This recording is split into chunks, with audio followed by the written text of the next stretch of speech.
Hello. ആ, ഞാനിവിടെ coffee ഷോപ്പിൽ ഇരിക്കുന്നുണ്ട്. അകത്തേക്ക് വരുമ്പോ കാണാം. ആ, okay.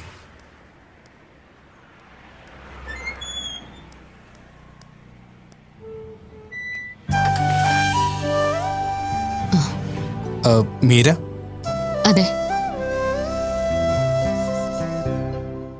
Hi Meera. Hi. Meera വന്നിട്ട് കുറെ സമയമായോ? ഇല്ല, ഇപ്പൊ വന്നതേ ഉള്ളൂ. ഓ, ഓക്കെ. ഞാൻ ഡോക്ടർ സിദ്ധാർത്ഥ്. ആ, ഇരിക്കെ.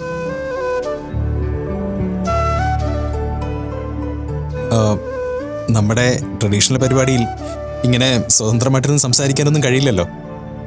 അതാ പിന്നെ ഇങ്ങനെ ആയാൽ കൊള്ളാമെന്ന് എനിക്ക് തോന്നിയത്. മീരയ്ക്കത് ഓക്കെ അല്ലേ? മീര കംഫർട്ടബിൾ അല്ലേ?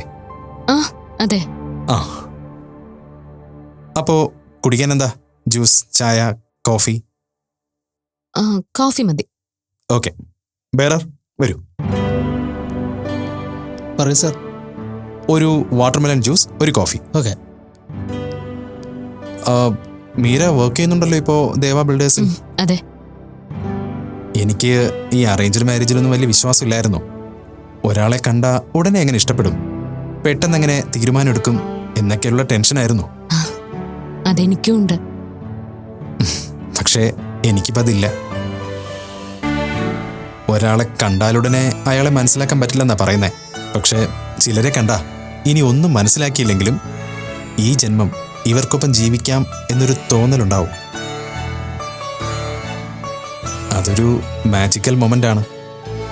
ഞാൻ ഒരിക്കലും വിശ്വസിക്കാതിരുന്ന ആ മൊമെന്റ് ഇപ്പോൾ ഈ നിമിഷം മുതൽ ഞാൻ വിശ്വസിച്ച് തുടങ്ങുക.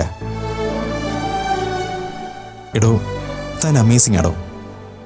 എനിക്ക് ആദ്യത്തെ കാഴ്ചയിൽ തന്നെ ഒരുപാട് ഇഷ്ടപ്പെട്ടു.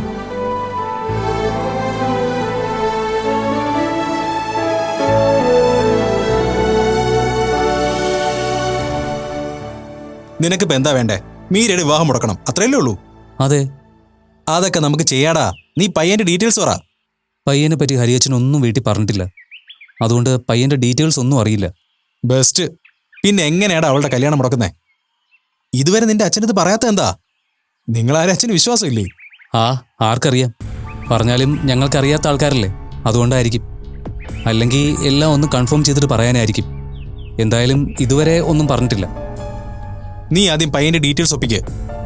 കല്യാണം മുടക്കാനുള്ള ഐഡിയ അത് കഴിഞ്ഞുണ്ടാക്കാം.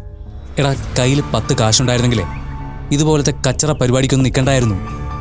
അവളൊക്കെ ആരെയെങ്കിലും കെട്ടി എവിടെയെങ്കിലും പോയി തൊലയട്ടെ എന്ന് വിചാരിക്കായിരുന്നു. കയ്യിൽ കാശ് വരണമെങ്കിലേ റിസ്ക് എടുത്ത് കളത്തിലിറങ്ങി കട്ട പണിയെടുക്കണം.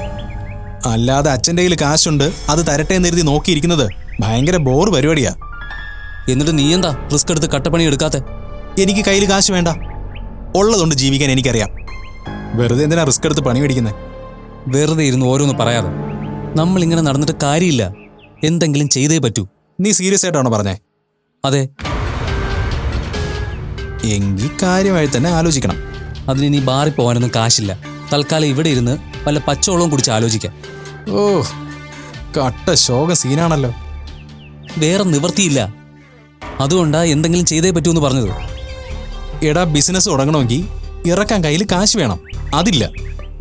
പിന്നെ നമുക്ക് ചെയ്യാൻ പറ്റുന്ന തരികിട പരിപാടികളെല്ലാം നമ്മൾ ചെയ്തു കഴിഞ്ഞു. അതുകൊണ്ടൊന്നും രക്ഷപ്പെടാൻ പറ്റില്ലെന്ന് മനസ്സിലായില്ലേ? പുതിയ എന്തെങ്കിലും ഐഡിയ വേണം. ആദ്യം നമുക്ക് എന്തൊക്കെ ചെയ്യാമെന്നും നമ്മുടെ കയ്യിൽ എന്തൊക്കെ ഉണ്ടെന്നും ലിസ്റ്റ് ചെയ്യാം. എന്നിട്ട് അതൊക്കെ വെച്ച് പറ്റുന്നൊരു പരിപാടി കണ്ടുപിടിക്കാം. നമ്മുടെ കയ്യിൽ ഒന്നുമില്ല, പിന്നെ എങ്ങനെ നമുക്ക് എന്തെങ്കിലും ചെയ്യാൻ പറ്റുന്നേ? അങ്ങനെ നമ്മുടെ കയ്യിലൊന്നും ഇല്ല എന്ന് ചിന്തിക്കേണ്ട. മനസ്സ് വെച്ചാ നമുക്ക് എന്തും ചെയ്യാം. നമ്മുടെ കയ്യെത്തും ദൂരത്തുള്ളതും നമുക്ക് എത്തിപ്പിടിച്ചുപയോഗിക്കാൻ പറ്റുന്നതായിട്ടുള്ള പലതും നമ്മുടെ കൺമുമ്പിൽ ഉണ്ടായിട്ടും നമ്മളത് കാണാതിരിക്കുന്നുണ്ടാവും, ശ്രദ്ധിക്കാതിരിക്കുന്നുണ്ടാവും. അതെന്ത് സാധന? ആലോചിക്കണം, നന്നായിട്ട് ആലോചിക്കണം, അപ്പം കിട്ടും. എടാ മഹേഷേ, നിന്റെ തലയിൽ ഐഡിയ ഒന്നും വരുന്നില്ലെങ്കിലേ അത് പറഞ്ഞാൽ മതി. വെറുതെ ഇരുന്ന് ഓരോന്ന് പറയണ്ട.